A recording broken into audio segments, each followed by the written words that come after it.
Welcome back to Lovin Dubai show. Our guest today has made headlines for her participation in Miss Universe, not only for being the first ever Miss Bahrain, but also, most importantly, to sticking to what she believes in. Welcome to the show, Manar Dayani. How are you doing? Thank you. I'm good. How are you doing? It's my absolute honor to be here, honestly. Thank you so much. We are delighted to have you. There's so much to get into. But first of all, you're a student in Dubai? Yes, I'm a student. I'm a fashion student in American University in the Emirates. I'm graduating next year, so I'm really excited, finally. That's so exciting. So how you're studying, but also you jumped into pageanting. Have you been doing pageanting for years, or was Miss Bahrain your first ever go? Yeah, it's first time for Miss Bahrain. But like I've always wanted to do such a thing. I've loved like growing up loving the pageant and all of that. However, I actually love to work so hard. So if there's like anything, I have to get my degree no matter what. So Okay. I have like a side hustle. I do influencing. I do a lot of things. But then I love to study. I love fashion. I want to be a successful fashion designer. So yeah. Amazing. Tell us about becoming the first ever Miss Bahrain. What was the road? Did you compete in Dubai, or did you go back to Bahrain? And tell us about that crowning moment before we get into the international headlines.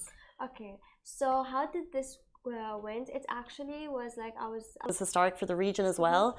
Tell us, what was the preparation like for it? Yeah, sure. So I'll start from the beginning. The preparation here was like it was all over the place, but in a beautiful way, because like we did everything, as I said, last minute. I got appointed last It was minute. very last minute. This is all in the last Yes, couple of months, guys. Amazing. yes. And I had Team, we love and them. my national director Josh, and mostly the Miss Universe organization president and vice president Paula and Jonathan. They were amazing. Like, I mean, for them to like have such a big platform and to be so nice and humble, Wow. it was inspiring. Yeah. And then when we went there, each one of us like has a supervisor, so they guide us on everything we do. We have a schedule, so Okay. everything been already prepared for us, like on a daily basis, on like when we wake up, so ever since like after breakfast and all of that. So everything is scheduled, and we actually can't do anything without our supervisor.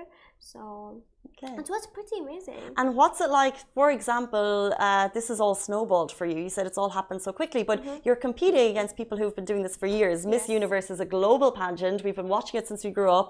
And these girls have probably been competing in pageants possibly since they were like babies. Yes, exactly. So when you meet them, what's it like? Are they helpful?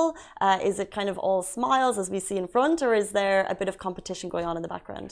Honestly, from my own experience, me going there, every one of the girls were so sweet, honestly. Like everything you see on television when they are like, when you see Miss Universe is actually what they are inside. And I'm really honored, and I was like really, it was like my pleasure to meet like we had like this sisterhood, because they were so sweet. And I remember like there's some of times that I had like a struggle with my walk, or like with anything, they actually helped me. They just offered to do that.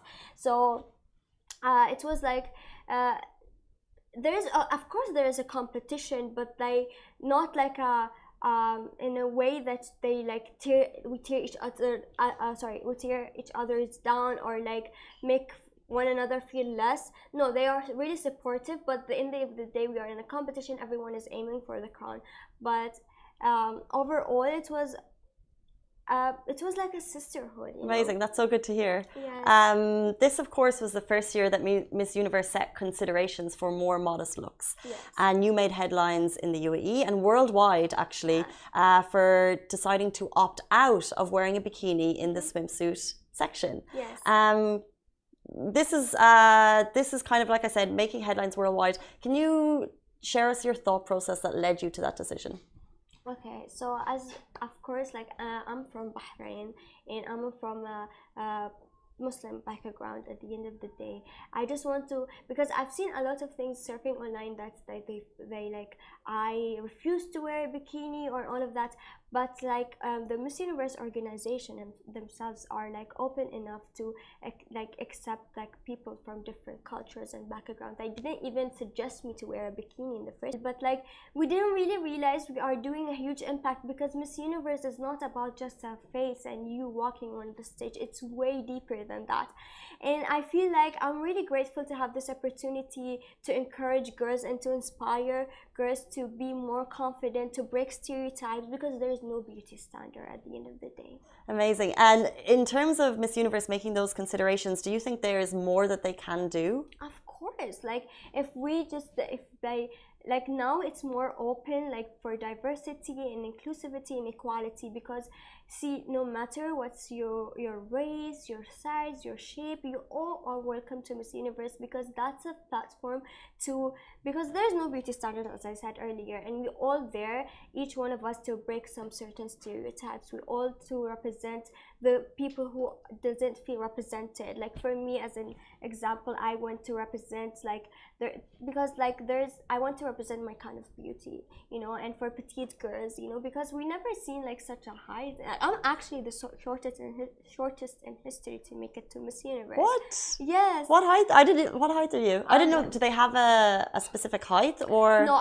they had, but since last year, they like there's no requirement for height. So I'm like the shortest. I'm 5'1", and I'm like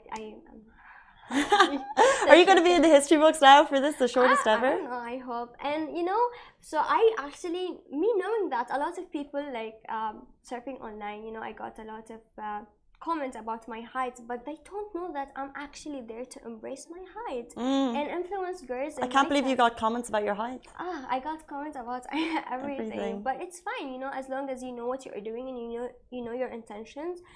You don't need to go and prove everyone and explain yourself. Speaking about getting comments, you did something that we love. It's about representation and about choice. So it was amazing for us to see it. But like you said, you got comments.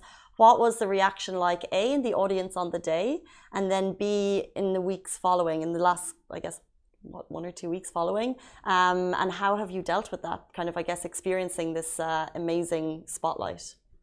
Actually, for me, when I was there, I chose not to go online as much, because I didn't want to affect my mental and to make me feel, you know, a lot of emotions that I can't concentrate on the competition. There is, of course, in everything you do as a human, in like even in your work field or you pursuing your dreams, there are always gonna be people gonna have something negative to say. So, but we are here also to focus only on the positive side. So all the things I got, that I broke stereotypes and like I represented my country well, and how people were proud of me because of the swim suit. I didn't really know that it's gonna be something so huge. Yeah. I thought it's normal, so that's why I feel like it's time to normalize this kind of stuff. Those who want that more modest choice, then that's amazing. Yes. Before, at the beginning of the interview, you said that you need to finish your degree. Yes. But what else is next for you? I feel like you have big dreams. Yes, I actually, like, my main goal is like after graduating is like to focus on me creating my brand, which is like eco-friendly and like sustainable, because I feel like it's like we really need to take care of our climate and like Mother Earth, because like I've seen a lot of people like who friendly fabrics and fashion. However, cool. Not only that, because there's a lot of people who doesn't really know about my advocacies and my bio.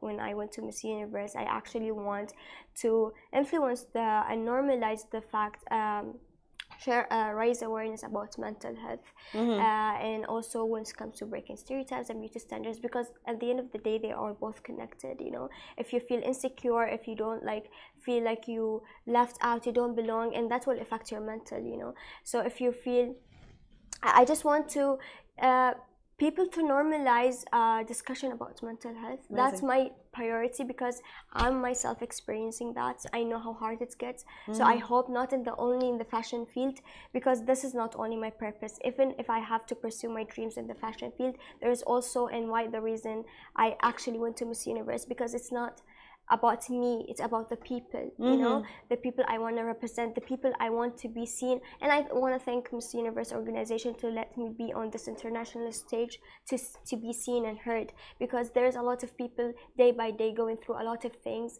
and if I can help them by being there, I would. That's why I went, you know, I took that. Yes. Truly amazing. She's going to inspire. I can just feel that from you. You have really important advocacies, and you're going to inspire. It's amazing. We are looking forward to following your journey. Thank you so much for your time. Thank you. It was my pleasure. Thank you so much. Guys, that was the first ever Miss Universe Bahrain on the show. Thank you so much, Manar Jayani, for your time. Guys, this is actually my last show before the holidays, so I'll see you in the new year. Simran and Shahir will be taking over. But thank you so much, guys. Back with you every single weekday morning on the Lovin Dubai show. Same time, same place. Stay safe and wash your hands. Bye-bye. Bye-bye.